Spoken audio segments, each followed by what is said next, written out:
When I was in my late 20s, I developed a fascination for vintage motorcycles. I found an old Harley-Davidson WLA in a barn in Devon.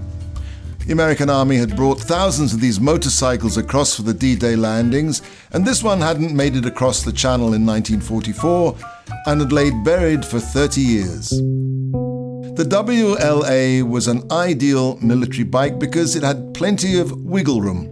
It was built to tolerances of about 1/2 inch, meaning that it would work even if you got the parts somewhere in the region of the right place. Now, no one on a battlefield wants a machine that needs the precision of a BMW or a Ducati.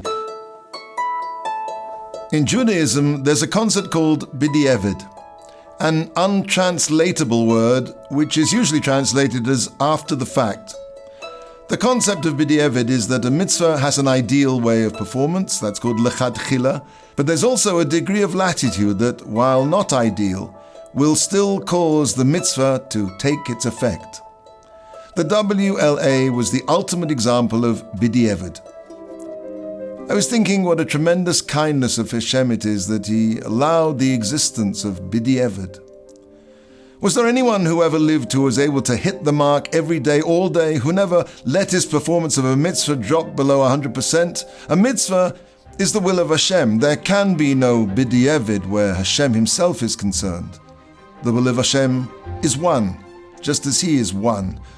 The word in Hebrew for one is echad, which is, interestingly, very clearly connected to the word for sharp, chad.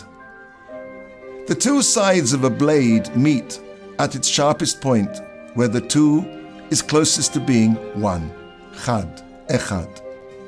What starts off in the highest realms as the will of Hashem, as it devolves down through the countless myriads of worlds, each further and further and further from Hashem Echad, the greater room there is for flexibility, the less exacting becomes the fulfillment of His will, until we arrive at this, the lowest of worlds, the place where there can be something called bidieved, a place where there can be wiggle room.